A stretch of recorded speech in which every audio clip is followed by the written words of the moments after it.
overcome fear of the future.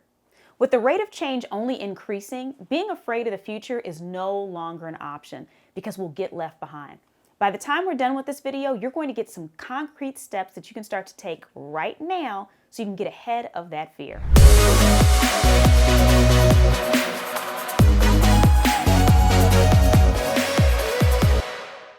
We're going to take a look at what the future is and is not and what you can do to properly address it. We'll examine why we're wired to fear change, and we're going to look at ways that we can address that as well. And I'm going to show you how to think like a futurist and reduce stress around the unknown. Are you ready?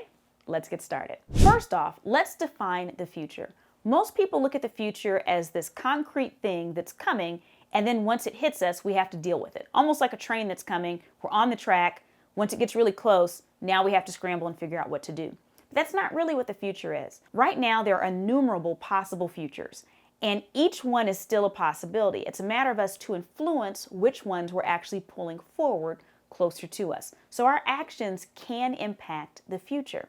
It's not just coming, it's not already created. There are things we can do right now that can shift what actually happens. So the question is, why are people afraid of the future? Why are people afraid of change? Because they're both kind of interlinked here. Well, that's for a few reasons. If we look at it from a psychological and a neurological perspective, people fear the unknown, there's a fear of uncertainty, and the brain has an inherent tendency to prioritize potential threats for survival and self-preservation.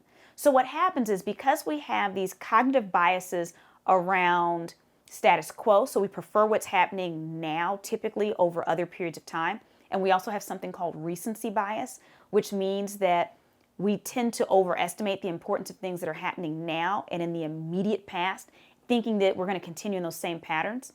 Because of these types of biases, it makes us reject anything that tells us the future can look different. So oftentimes when we have opportunities to make strategic decisions ahead of time, because of these biases, we go back to trying to pretend that things are not changing. In addition to that, neuroplasticity also plays a role. What happens is because we've been doing things a certain way for so long, introducing a new way of doing things actually creates a bit of discomfort in the brain. And so what happens is, it's almost like if you think about the concept of muscle memory. Much of our lives are lived through muscle memory. Much of what we process is through muscle memory. So when we're introduced with concepts that make us feel uncomfortable and they're different than what we're used to in terms of the status quo or recent happenings, we automatically reject them. So our brain is trying to protect us. Also understand that historically, there are many things that look very similar, but one thing can be dangerous and one cannot. So for instance, if you ever look at a scarlet king snake versus a coral snake, they actually look pretty similar. The difference is that one is a popular pet snake and the other one will kill you. And so understand the only reason you are here right now in existence is because your ancestors knew how to recognize change as danger. The slightest change in a berry, the change between the way grapes look in moonseed. Moonseed looks a lot like grapes, but moonseed will kill you, right? And so we have to understand that we're asking ourselves in this time of change to almost rewire our brains and how we look at things. So there's going to be a little bit of resistance in this process. I think a really good example of a story that illustrates how humans tend to look at the future and the world around them is a Chinese fable by Zhang Zi, and it's called The Frog and the Well. Now there's different versions of this story, but I want you to imagine that there's a frog living in a well, and a soft-shelled turtle somehow gets into that well. Maybe the ocean, I think the ocean overflowed, but somehow the turtle ended up in there. And he's talking to the frog, and the frog is like, this world is amazing, I love the world. And the turtle's like, have you ever been outside of this well? And the frog's like, a well, this is my home, this is amazing. No, this is all I've seen. The turtle's trying to describe the ocean to this frog, but this frog has never seen anything beyond the well. And so the frog can't even conceive of what's going on beyond the well because that is its whole world. Now you think about how humans think in terms of their world, and we see this a lot of times with divisions in societies where people kind of fight against each other, not realizing people are living completely different existences. Sometimes in the same country, sometimes in the same state, the United States, but people assume that people reacting towards a thing differently means that they're unpatriotic or they don't understand this thing or whatever it is, when they don't realize everyone's living a different existence. Their worlds are completely different. Well, keep in mind from a brain perspective, when it comes to analyzing and reacting to the future, We oftentimes want to keep ourselves insulated in our own worlds, in our individual wells. Being open to the future requires us to at least conceive of the concept of the ocean when someone else tells us about it. And so again, this is a matter of kind of opening our minds and really going against our own psychology, going against our own brains and the way that they work. I would love to hear from you in the comments section. Historically, if you're just to be honest, historically, have you been the frog in the well, or are you more of a soft-shell turtle? So in the comments, go ahead and share which one you've been more of and why. There's no right or wrong. It's natural for us to be the frog. It takes a little bit more work to be that soft-shell turtle, but there's no right or wrong. We're just trying to move past the fear of the future. So take a few seconds, pause the video. I'd love to hear your comments. The next step is to make peace with big waves. I don't know if you've ever surfed or swam in the ocean or if you can swim at all, but here's what I do know. If you're in the ocean and a wave is coming, you cannot will that wave not to come. You cannot fight the wave. The wave is coming for you. So the question is, how are you going to move through that wave? Are you going under it to swim in it? Are you on a surfboard where you're going to ride it? Is it just going to crash into you and throw you backwards? You do get a chance to decide how you're going to interact with the wave, but fighting the wave is not an option. Fighting the future and being resistant to the future is a similar non-option.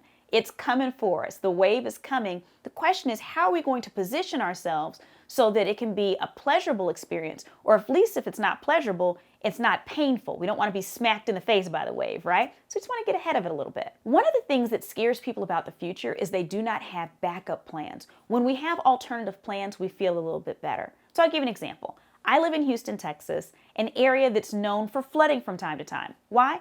Because a couple times a year, the ocean comes on land and tries to kill us. We get hurricanes, right? It's very exciting in Houston that way. There's many other places around the world that have the same experience. Now, hurricanes can be scary, but when you see that one's approaching and you can potentially be in the cone, you actually have quite a few options.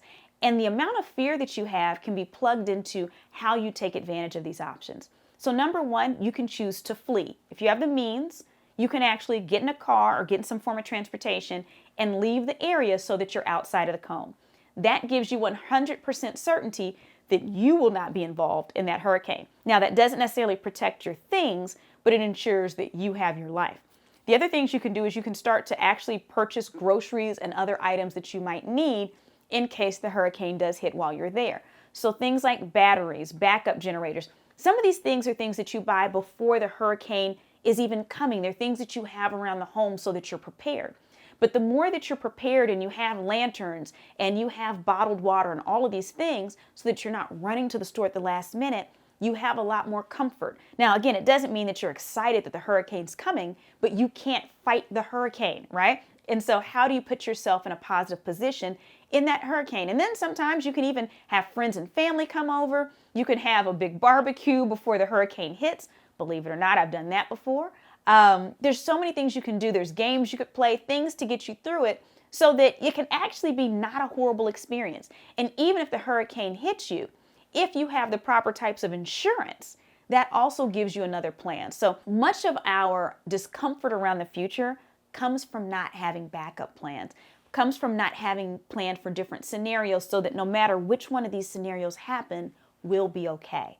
And the last thing I want to encourage you to do so that you can get over your fear of the future is to adapt a spirit of curiosity. I like to give the example of small children. When small children are little, there's very little that they know. They ask a lot of questions. They ask why. They're curious. They might pull things apart. If you leave a TV near the wrong one, they might even open it to see how it works. I had a cousin that used to do that, used to take apart everything to understand how it worked.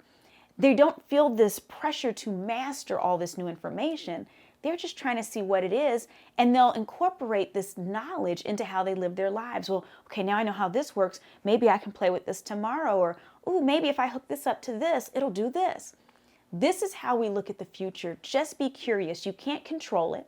You can't fight the wave, but at least if you're curious, you're open and you're looking around and you're like, okay, this is interesting. This could potentially happen. If it did happen, what would I need to do to come out ahead in that situation? And so if you're a recovering type A like I am, it's relinquishing a certain amount of control. We don't try to control things that we can't control, but we do control our reactions and our preparations. Which brings me to the last thing. I have a gift for you that will help you in getting over your fear of the future. If you go in the description of this video, you're going to see that there's a link to download my Future Ready Playbook. This playbook is chock full of activities that will help you better prepare for the future and achieve your goals no matter what waves are coming your way. Go ahead and download that right now.